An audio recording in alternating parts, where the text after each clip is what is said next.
8 horas e 6 minutos, eu vou falar então até as 8 horas e 30 minutos. São 25 minutos de tolerância. Vamos lá? Então, eu vou dar continuidade ao princípio que nós estamos analisando, o Ajna Chakra, certo? O Ajna Chakra, ele está relacionado com o terceiro olho, que é o que se chama, né, comumente de terceiro olho, e ele é conhecido como o chakra do despertar, tá? Agora, esse chakra, ele é assim, imagina um bolo, tem vários ingredientes para se formar uma receita, certo? Então, você tem ali farinha, você tem o açúcar, você tem o leite, as frutas, etc. E daí tem a essência do bolo, que é o sabor que vai compor o bolo, correto?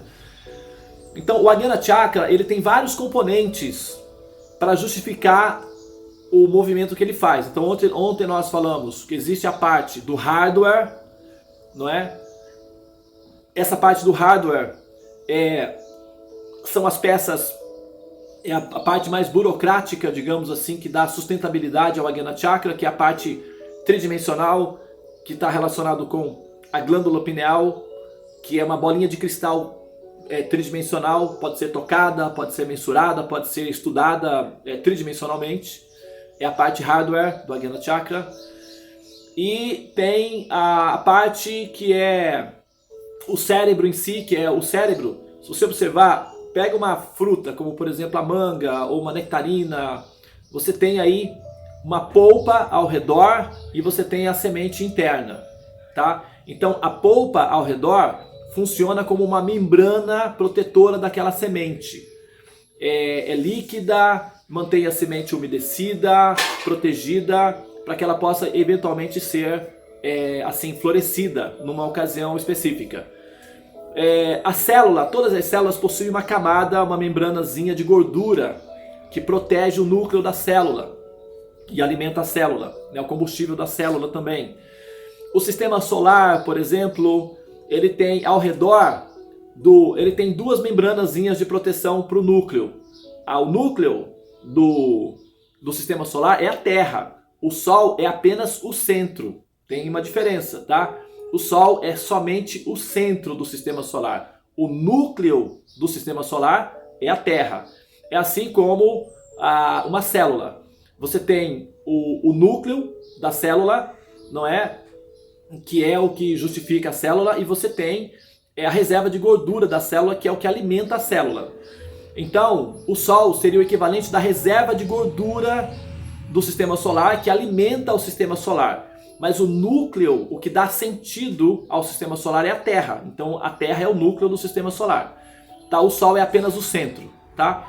Inclusive, se nós tirarmos a Terra do sistema solar, o sistema solar se transforma apenas em poeira, tá? Não tem nenhum valor assim relativo, valor de importância de pesquisa, até porque nós temos centenas de outros sistemas solares na galáxia que não tem nenhum valor relativo de pesquisa para nós, porque eles são apenas um aglomerado de poeira cósmica e rochas, que são planetas aleatórios. Então eles não têm nenhum valor. Inclusive tem um Sol, uma estrela, que faz o nosso Sol se sentir uma formiguinha diante de um elefante, do tamanho que é esse Sol desse sistema solar. Só que esse Sol, embora ele seja milhares de vezes maior do que o nosso, é milhares de vezes mais insignificante que o nosso. Embora o nosso seja pequenino, ele é muito mais importante que esse outro aí, que é muito grande, tá? Por quê? Porque o nosso Sol possui a Terra. Então é a Terra que dá valor ao nosso Sol. O Sol, propriamente dito, ele é apenas a reserva de gordura do sistema solar. É só para contextualizar isso daí, tá? Agora, ao redor do sistema solar, depois do planeta Marte, nós temos uma membranazinha protetora, que é um cinturão de pedras.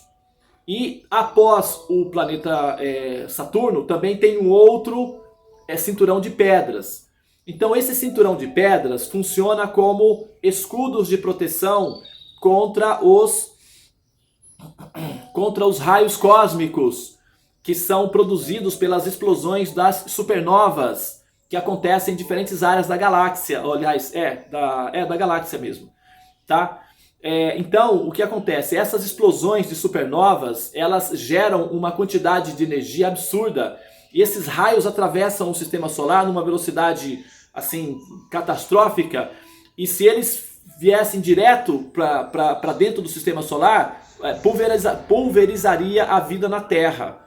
Então esse cinturão de pedras impede que esses raios cósmicos entrem por completo. Então eles funcionam como escudo protetor. É uma célulazinha mesmo, entendeu? Então tem um sistema de segurança. E o cérebro como um todo, imagine o cérebro como um todo como um sistema solar.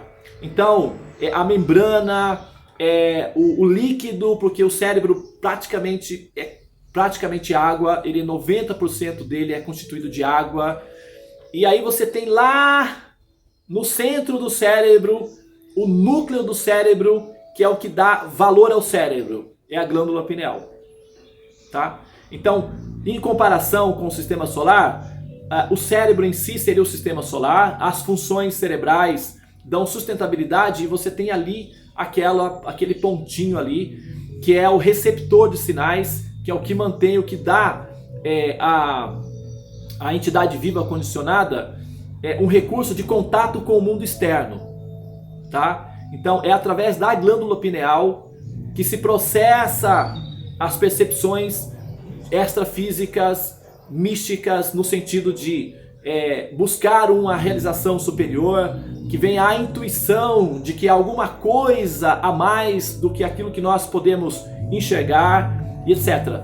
Esses processos todos acontecem como um dos movimentos produzidos pela glândula pineal, tá? O cérebro mecânico, ele permite com que você aprenda a descascar uma banana e comer, furar a terra e colocar uma sementinha que floresce, escalar uma montanha para conseguir os ovos do passarinho que está lá em cima, e aí você come e consegue sobreviver. Pulando no rio e se movendo assim, você consegue atravessar o rio. Então o cérebro, ele tem essa função mecânica para dar sustentabilidade e sobrevivência ao corpo e ao jogador que está vivendo com esse corpo. A glândula pineal é que permite considerações extrafísicas ou metafísicas, pode-se dizer. Então, o Ajna Chakra, ele está relacionado com esse fator que é o que justifica a função mais importante do cérebro.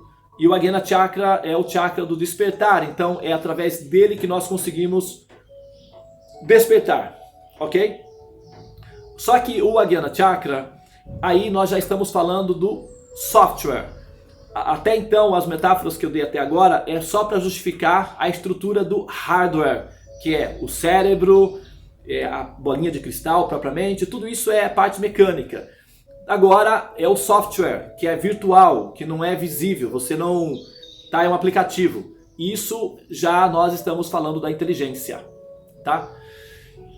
A inteligência é o recurso pelo qual nós conseguimos entender as coisas, tá?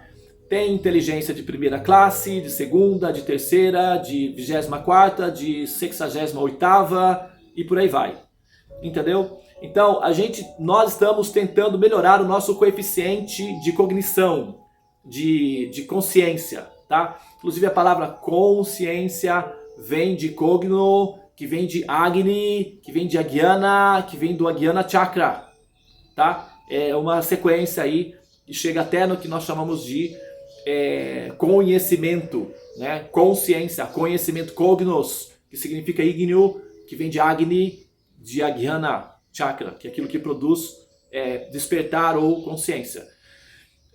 Então, a parte do software que que produz a glândula pineal, que seria a manifestação da inteligência. A inteligência é uma das características da consciência, tá? É um dos ingredientes que formam a consciência. A consciência é formada por 4 elementos básicos. Primeiro, temos a mente, ok? Depois temos a inteligência. tá? Nós temos a consciência, ok? De estar conscientes, o princípio de estar conscientes, porque você pode ter inteligência, mas não estar consciente de que essa inteligência pode ser funcional, que é o que um animalzinho, né, assim, normalmente tem inteligência, mas ele não sabe, pelo menos o programa, né, o equipamento dele não permite operações complexas, então ele fica naquele básico ali, mas ele tem inteligência, todos os animais têm inteligência. Todos os seres têm inteligência, na verdade, né? Então, daí você tem a consciência da inteligência. Isso é permitido, é um programa específico dos softwares humanos ou pós-humanos. Tem que chegar pelo menos na plataforma humana para conseguir esse recurso. Daí tem níveis de inteligências superiores às humanas, que são as pós-humanas ou, se você preferir, devas, tá? São inteligências superiores. Agora, a mente, inteligência, a consciência disso tudo e o ahamkara, que é o elemento surpresa, na verdade. Na verdade, o ahamkara, ele é parte do componente da consciência que faz com que nós acreditemos que nós somos esse conjunto que nós estamos vendo. Tá? Então, ou que nós olhamos quando nós olhamos no espelho, ou quando nós olhamos para nós mesmos enquanto personalidades, nós pensamos, então é isso que eu sou. Então, essa ideia de que é isso que eu sou, chama-se ahamkara. Aham significa eu, kamkara significa indicador. Nós não temos atma karaka, que é o indicador da alma, então karam significa aquilo que indica. Ahamkaram significa aquilo que indica o que eu sou. Esse ahamkaram, ou esse ahamkara, significa o falso eu. É o falso ego. É a falsa ideia de que eu sou esse conjunto que eu estou percebendo.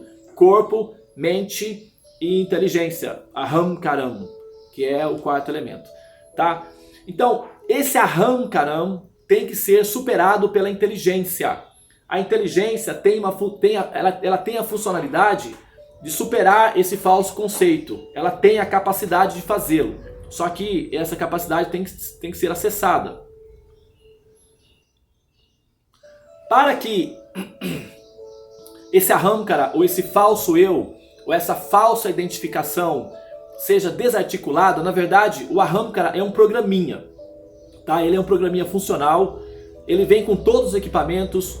Todos os seres que nascem como humanos, todas as almas que nascem aprisionadas no conceito humano, eles em algum momento olham para si e se identificam. Eu sou um ser humano. Então o programa é que define isso. É o programa que assim, pressiona para que a alma se condicione dessa forma. Depois ela gradualmente, com o desenvolvimento do software, que é a inteligência, ela vai desarticulando esse programa base. E ela então potencializa a inteligência acima desse programa base, que é a falsa identificação com o eu. E essa potencialização da inteligência depende de alguns fatores. Por exemplo, depende do tipo de informação que você tem à sua disposição que permitiria você compreender o programa. Ou seja, o manual de instrução. Na Terra, no planeta Terra, se você tiver uma informação diferente da que eu vou dar agora, não tem problema nenhum. Eu sou um pesquisador e como pesquisador a verdade é o foco do meu interesse, tá? Mas eu vou fazer uma afirmação aqui e eu estou completamente aberto para que essa informação seja, digamos, desarticulada. Não tenho problema nenhum com relação a isso daí, tá?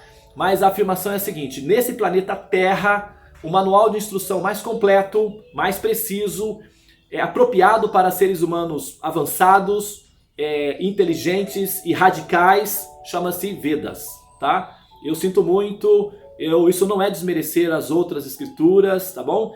Tem coisas que são boas, tem coisas que são melhores, tem coisas que são ainda melhores que as melhores, tem coisas que são perfeitas e tem coisas que ainda são mais que perfeitas, tá? Então o fato de os Vedas serem o manual de instrução mais preciso, mais perfeito, mais adaptado a pessoas extremamente inteligentes, não quer dizer que os outros manuais sejam inúteis. Não é nada disso, tá? Tem coisas que são boas, tem coisas que são melhores. E os Vedas são uma coisa acima da média, bem acima da média. Então é esse o manual que eu estou utilizando para guiar esse processo de autoconhecimento, tanto sobre mim mesmo, quanto sobre aqueles que aprendem comigo e que eventualmente podem até, inclusive, me superar em termos da própria pesquisa dos Vedas, porque os Vedas não são propriedade minha e qualquer jogador, qualquer buscador que aprender a lidar com os equipamentos disponibilizados pelos Vedas pode produzir seu próprio estilo de investigação. Eu não sou único e posso ser superado, inclusive. Também não tenho problema nenhum com relação a isso daí, tá? Agora é o seguinte, os Vedas são o manual base onde nós obtemos conhecimento suficiente para lidar com esse aplicativo, com esse recurso do programa, que é o Ahamkara. Então, com as informações, a gente vai lidando com esse processo aí, tá? Primeiro você tem que saber que existe o Ahamkara, né? Os manuais comuns não chegam nem sequer a citar a possibilidade de que haja esse aplicativo chamado Ahamkara. Então você nem consegue lidar com uma coisa que você não tem informação. Então a explicação do Ahamkara é um conhecimento específico dos Vedas, tá? Bom, agora, com a inteligência, nutrindo a inteligência, então você tem o manual e é preciso... Agora o manual...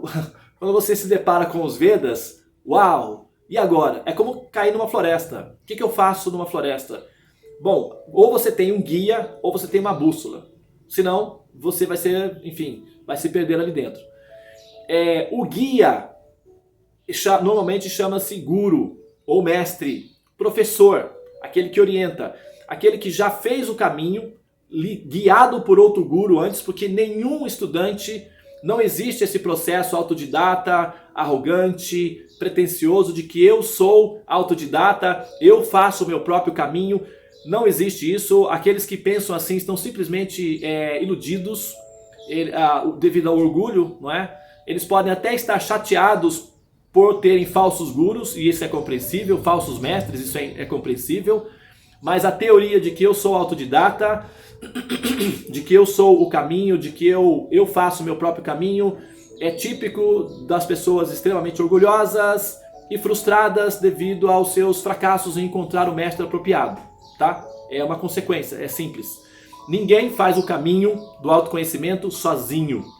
Todos fazem recebendo conhecimento daqueles que já passaram pelo caminho, tá? Então, no meu caso, por exemplo, eu tenho um mestre espiritual, que tem o mestre espiritual dele, que tem o mestre espiritual dele, e que no final das contas, o último mestre espiritual original é a própria Suprema Personalidade de Deus, né? Como se fosse uma corrente, tá? Então, nós sempre nos conectamos a um guia, e o guia, agora sim, depende da qualidade do buscador, o guia será equivalente, tá? Então, é dito que o povo tem o líder que merece, né? O discípulo também tem o guru que é apropriado, tá? Agora, o discípulo também pode rejeitar o guru. Se o guru não for qualificado o suficiente, se o guru não tiver condições suficientes de responder às perguntas fundamentais que o discípulo tem, então o guru pode ser relativizado, tá? O guru não precisa ser necessariamente um ser 100% puro, absolutamente puro no arquétipo do santo absoluto. Não é necessário. Basta que o guru esteja na média, um pouquinho acima da média, e saiba responder às perguntas fundamentais dos seus discípulos e aprendizes. Pronto, já é o suficiente. Agora, daí para frente, é responsabilidade do guru e Deus. Ninguém tem direito de entrar nesse escopo. O guru só tem a responsabilidade de ter uma ética mínima, uma moral mínima e um pouquinho acima da média, e ter condições de responder às perguntas fundamentais dos discípulos, porque é isso que o discípulo deseja, explicações sobre a existência. Na verdade, é isso que ele precisa, é o que ele necessita. Então, o guru que fica criando subterfúgios, e aí esse guru ele precisa ser substituído rápido, porque você não vai conseguir responder as suas perguntas com respostas muito abstratas, muito evasivas, muito futurísticas, vamos dizer assim. As respostas têm que ser pragmáticas, objetivas, pontuais e finalizantes. Elas simplesmente têm que fechar a equação. E para isso é preciso que a inteligência esteja conectada à inteligência do Supremo.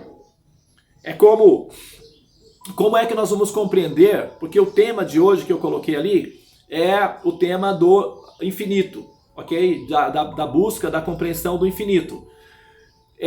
A suprema personalidade de Deus é o infinito. Então a nossa mente, para entender a nossa existência, porque o próximo chakra é o Sahasrara Chakra, ok? É o Sahasrara Chakra. Esse Sahasrara Chakra, na verdade, ele já é o avião decolando, ok? O Ajnana Chakra ainda é o aeroporto, ainda é você entrando no avião, ainda é você se acomodando no seu assento. O Sahasrara Chakra é o avião decolando, é o próximo chakra. Só consegue acessar o próximo chakra aqueles que conseguem tomar posse do Ajnana Chakra. Então não tem nem como a gente falar lá do Sahasrara Chakra se a gente está aqui fazendo reconhecimento do aeroporto ainda, no momento, tá? Então, veja bem, olha só, esse processo, ele indica o seguinte, para que nós possamos, assim, absorver o princípio do Ajnana Chakra, que significa o despertar, nós necessariamente precisamos compreender, entender a pessoa, a fonte original, a causa fundamental de todas as causas, a suprema personalidade de Deus. Ótimo. E não há uma forma de fazê-lo a não ser conectar-se diretamente a Deus, ou seja, plugar-se com Deus. Tá? Não tem como você entrar na rede de Wi-Fi se você não conectar-se à rede. Então é necessário conectar-se com o Supremo para então absorver os dados do Supremo, da mente do Supremo. Então, para entender o que é o universo, o que é o corpo, o que é a alma, o que nós somos e por que nós passamos a existir, por quê? Porque há a existência. Que fenômeno mágico é esse? Porque simplesmente nós existimos. Poderíamos não existir, poderia não haver a existência, porém há a existência. Que fenômeno é esse? O que justifica isso? Entende? Então, para compreender isso da maneira apropriada, não abstrata, mas que seja prático para o que nós queremos, que é o processo de emancipação existencial, de elevação, de superação da natureza humana e alcançar níveis de existências mais confortáveis, porque a existência sobre a forma humana é desconfortável, o nosso corpo nos obriga a ir ao toalete ao menos uma vez por dia para eliminar resíduos, e isso não é legal, demonstra que nós somos jogadores numa fase muito rudimentar do processo. Existem corpos que não produzem resíduos e que também não morrem e não sentem dor, e é muito melhor do que os corpos humanos. Então, são esses corpos, são essas formas que nós estamos almejando, esse nível de existência que nós estamos assim buscando. E para isso, evidentemente, nós temos que nos qualificar para termos condições de aceitar condições de existência superiores.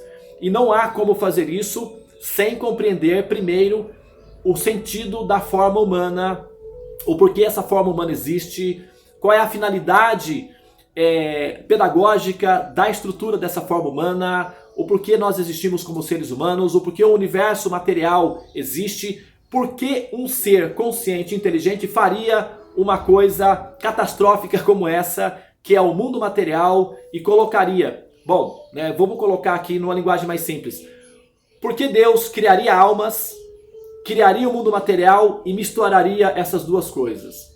O que se passa, o que dá na cabeça de uma pessoa de fazer isso? Tá? Então, a nossa situação é que nós existimos. Depois, nós existimos numa condição de condicionamento, ou seja, aprisionadas dentro de um útero que nós chamamos de universo.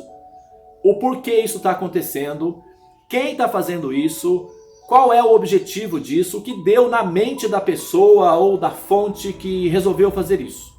Tá? Então a ciência tenta explicar com base na investigação do hardware, que é o que se chama de matéria visível, né?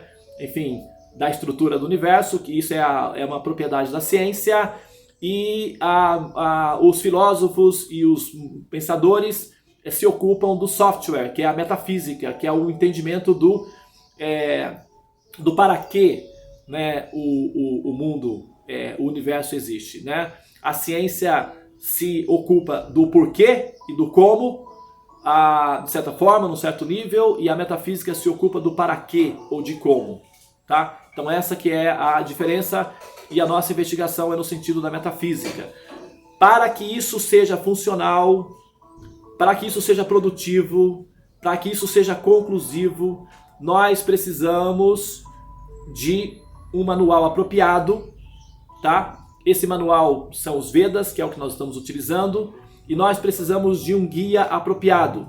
Nesse momento eu estou me predispondo a fazer essa função, sabendo-se que eu próprio tenho o meu guia também, eu não estou simplesmente isolado, tá? Então assim, é como alguém que entra na floresta e deixa uma linha amarrada no corpo, ou vai deixando marcas, tá? Se precisar voltar, sabe para onde ir. Então essa é a minha situação, eu não estou indo, simplesmente indo, e também não estou fazendo uma experiência religiosa, tá? Esse assunto já foi resolvido há muito tempo. O processo é autorrealização, então eu sei exatamente aonde isso vai dar, como chegar lá, e a minha missão é levar o máximo de pessoas comigo. Essa é a tese final da minha existência. Se eu consigo esse efeito, então os méritos, claro, né, são para todos nós, porque no final das contas todos se liberam. Na parte da liberação final, ninguém se libera sozinho, tá? Todos aqueles que se liberam, eles têm que deixar, é a tese final da evolução, todo ser que se libera precisa deixar um outro ser liberado também. Se ele não conseguir esse efeito, não está completo a equação final, a tese final não está finalizada. Então, todo ser que se liberta, ele tem em si, intuitivamente, a motivação de libertar outros também. Inclusive, faz parte da responsabilidade do processo da liberação. É uma tese de evolução. Aquele que evolui entende a condição de miséria daqueles que estão presos. E ao entender essa condição miserável daqueles que estão presos na ignorância, ele sente compaixão. E ao sentir compaixão, ele sente naturalmente a necessidade de voltar lá e explicar para as pessoas que elas estão sofrendo e que elas têm que sair desse sofrimento, porque existe felicidade, existe paz, existe outra realidade além daquela preso na caverna, que foi o que o Platão tentou explicar com o mito da caverna. É isso que os sábios fazem. O sábio é aquele que, ao atravessar o rio, deixa o bote do lado de cada margem. Então, todos nós, eu, vocês, qualquer um, todos vocês, todos nós, não fechamos a equação se no coração não aparece o sentimento de compaixão pela ignorância da humanidade. Se esse sentimento de compaixão pelo fato de a humanidade estar mergulhada na ignorância não apareceu no seu coração ainda, não se preocupe, vai aparecer com o tempo, porque está previsto no programa, tá? E aqui nós estamos, assim, nos esforçando para que esse momento chegue o mais rápido possível, porque a vida humana é rápida, o jogo é rápido, só 70 a 100 anos no máximo, que é o tempo disponível que um avatar humano permite. Então nós não temos tanto tempo assim, e por isso a gente tem que aproveitar o máximo possível para acelerar o processo de autorrealização, e é por isso que acordar cedo é tão importante, porque aqueles que dormem muito, perdem muito tempo, jogam mal e andam praticamente o tempo todo em estado de... são grogues, né, meio sonâmbulos. E aí não tem como jogar bem com uma equipe de sonâmbulos. Por isso que a equipe que está destinada a vencer o jogo, normalmente é uma equipe desperta e que ama acordar cedo. São pessoas saudáveis emocionalmente, inteligentes, despertas e buscadores radicais, porque para conectar a mente com o infinito, que é a absoluta suprema personalidade de Deus, é preciso de ter uma inteligência infinita. Isso é um paradoxo, porque assim que a nossa inteligência se conecta com o Supremo, ela fica infinita. Não é arrogância, faz parte do programa, é natural, está condicionado ao programa. Por exemplo, só para dar um exemplo simples para você entender, e eu vou fechar a minha fala aqui. O ser humano só consegue correr ao máximo 35 km por hora. O Usain Bolt, que é o nosso herói corredor, aqui a gente tem o João do Pulo. Aqui eu moro na cidade do João do Pulo, tem uma estátua dele do João do Pulo. Não sei se vocês conhecem o João do Pulo. Correu, pulou alto, foi lá longe. Ganhou a Olimpíada lá, 77, alguma coisa assim. E ficou o herói nacional, João do Pulo. E aqui tem uma estátua dele, é daqui de Pindamonhangaba, o João do Pulo. Então, corre muito e pula. Então, o ser humano consegue correr muito e pular uma certa limitação. 35 km por hora atualmente o Usain Bolt, né, que é o corredor mais veloz entre os seres humanos, corre mais ou menos essa média. Agora, um avião vai a 1000 km por hora, certo? O Usain Bolt vai a 35 km por hora. Qual vai mais rápido? O avião, certo? Mas se o Usain Bolt entrar no avião, o Usain Bolt aumenta a potencialidade dele para 1000 km por hora. A pessoa não precisa nem ser o Usain Bolt, pode ser até uma pessoa com deficiência de locomoção. Pode ser até uma pessoa na cadeira de rodas. Ela pode até não conseguir andar nem 1 km por hora. Mas se entrou no avião, o potencial passa a ser 1000 km por hora e o avião não vai nem um pouco mais do que a própria pessoa. Ou seja, a pessoa se potencializa em termos de locomoção ao aceitar o abrigo de um equipamento superior. Assim, da mesma forma, quando nós conectamos a nossa inteligência à inteligência do Supremo, então as equações ficam finalizadas e essas coisas de é um mistério, ninguém nunca saberá, a nossa inteligência não é capaz de compreender o Supremo, fica tudo superado. Esses preconceitos, essas limitações teológicas ficam todas obsoletas, se transforma tudo em adubo, resíduo do passado, tá? A inteligência que se conecta com o Supremo não fica sem informação, sem conhecimento acerca da realidade. E para finalizar, agora sim, para finalizar a minha colocação, no próprio Bhagavad Gita, que é o texto principal, que é como se fosse a nossa bússolazinha, né? Nós temos assim o horizonte, que é o sol, digamos assim, e nós temos a bússolazinha, que é quando a gente se orienta. E o Bhagavad Gita, o texto Bhagavad Gita, é a bússola com a qual nós nos orientamos, tá? Então a gente olha essa bússola e a gente consegue se orientar. O Bhagavad Gita é uma conversa entre Krishna, a suprema personalidade de Deus, e Arjuna, que é um amigo dele, que representa nós, as almas condicionadas, tá?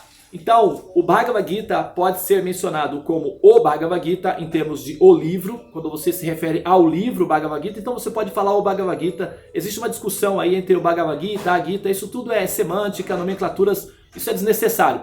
Se você se refere ao livro, então você pode falar o Gita. Se você se refere à conversa de Krishna com Arjuna, então é a Gita. Então tanto faz, o Gita, a Gita, não se preocupem com essas questões gramaticais, porque isso daí é só mesmo assim para polemizar e realçar a importância do contexto em si. Mas tudo é válido, tá? É como Xerox e Xerox, tá? Então, o Bhagavad Gita, no Bhagavad Gita, Krishna, a suprema personalidade de Deus, ele diz o seguinte para Arjuna. Isso está no 10º capítulo, verso 8 do Bhagavad Gita. Tesham satatayuktanam bhajantam priti purvakam dadhami bhudyogantam jenamano payanti te. Krishna diz o seguinte: ó Arjuna, querido amigo, eu revelo esse conhecimento para você porque você é um amigo. Então me sinto à vontade de falar isso com você. Por favor, ouça. Aqueles que querem me conhecer sinceramente no âmago de seus corações e que se ocupam em me servir com amor e devoção, com sentimento de amizade e que não tem animosidade no coração em relação a mim, eu dou a ele a inteligência pelo qual ele pode me compreender e ele pode vir a mim. É fato que nós não temos inteligência para compreender o Supremo? Tudo bem, a gente admite a nossa humildade. Mas se o Supremo quiser ser conhecido por nós, acabou essa limitação. Nós o conheceremos. Isso é o próprio Krishna que está dizendo isso. Eu dou a inteligência pelo qual ele poderá me compreender. Entre amigos não há segredo. Então por que deveria ser um segredo o conhecimento acerca do porquê nós estamos envolvidos no mundo material, porque o mundo material existe, quem é a suprema personalidade de Deus? Entre amigos não há segredos. Então, entre aqueles que estão ocupados em servir com amor e devoção, Krishna, não há segredos, é simples, não há segredos, tá? Então a inteligência fica a 1000 por hora. Agora, no próximo verso ele diz o seguinte: Teshan evanukam partan namahan agyana jantamaha Nashayami Atma Bhavaisto Jnana Dipena Bhaswataha. Jnana, que vem de Jnana Chakra. Jnana Dipena. Dipa significa luz. E Jnana significa luz que produz conhecimento e desperta o software, que é o Jnana Chakra.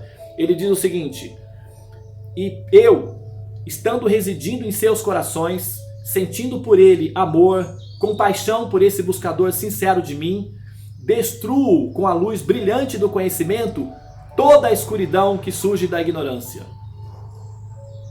Então, toda a ignorância, todas as dúvidas, tudo fica equacionado.